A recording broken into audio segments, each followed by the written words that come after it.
How's it going, guys? Bring Your Platoon here, and welcome to another great game in World of Tanks Xbox One Edition.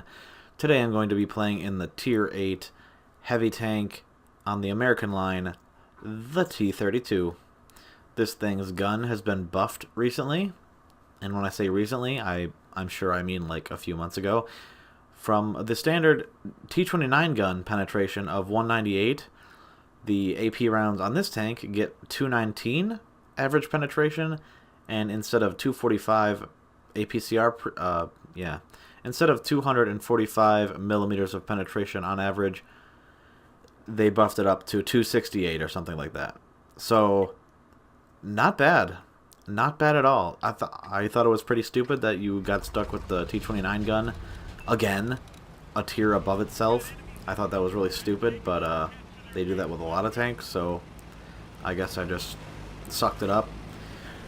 The last time I played this tank was years ago, and after this I went to the M103, which at the time had 127 millimeters of protection in the front as well as on the side of its turret.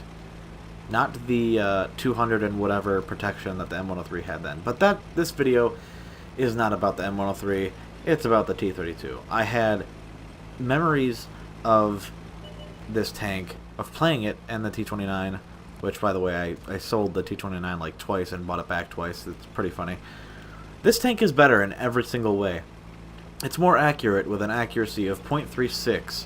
The alpha is the same as the T29 gun, which is 320, I believe. 320, 330, around there. But I already told you about the penetration values for each round, except for the high explosives, because who cares? It's got a dispersion of I said that already. .36, which isn't bad. It's better than the T29, thank God. Its view range is 380 millimeters. Sorry. I believe I have either a vertical stabilizer, a gun rammer, an optics, or I have a gun rammer, vents, and optics. I know optics is one of them, and I feel like it needs that extra DPM boost just because you don't have a lot of alpha to work with when you're in tier 9 and 10 games. So being able to shoot them twice before they have a chance to shoot you, a second time, it's pretty good. And I permatracked this STA-1 because he's starting to get wailed on. He already used his repair kit, I guess, or he's running some sort of weird consumables that doesn't involve having a repair kit. But yes, I have him permatracked now, and he's fucked. But yes, this is a game when the T-32 is in its element. Clearly. Out in the open, this thing is, well, easy to penetrate and easy to dominate. Its gun traverse isn't that great. It's kind of slow, and it's got the typical American setup where all the armor is focused in the front, and on the sides you have ass for armor, but you can still side scrape, kind of, sort of. It's hard to do, but it is doable. You can't rely on it. What you can rely on, however, is the overwhelming amount of armor you get with your turret. Tier 10s have trouble penning this thing in the front. If they hit the hatch, they'll still probably bounce off, but if you're facing tier 10 TDs that are loading heat with 420 millimeters of penetration, Jag pen 3100, then chances are they're going to pen it. So unless you're facing tier 10 TDs loading premium at you, I think it's funny that they won't even go through the front of the turret. They just can go through the hatch.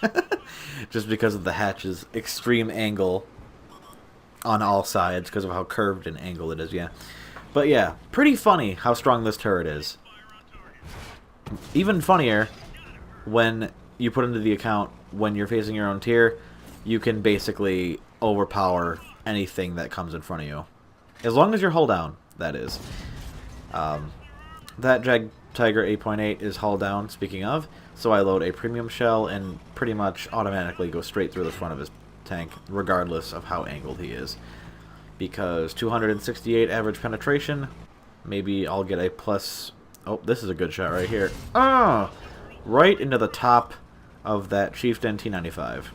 Not a bad shot. I probably could have shot the hatch, but he was moving, so I thought it would just be better to aim for the hull of his tank, which was good. But anyway, this game, yes, I'm in my own tier, and I'm pretty much overpowered in this current position that I'm in. However, this position only worked because I had teammates behind me. If I got rushed to either side of me, good shot into the superstructure of that Jag 88 there. I know that was kind of delayed, but moving on. But yes, the only way this position works is if you have teammates behind you, because if you don't have support, you're just going to get rushed to the sides and behind you, and it's going to get bad real quick. Unless they're really stupid and don't know that they can move in front or to the side of you relatively easily. But yes, typical American tank, auto-penned on all your sides except for the front, and if you're not hull down, this thing's kind of a piece of shit as far as armor goes.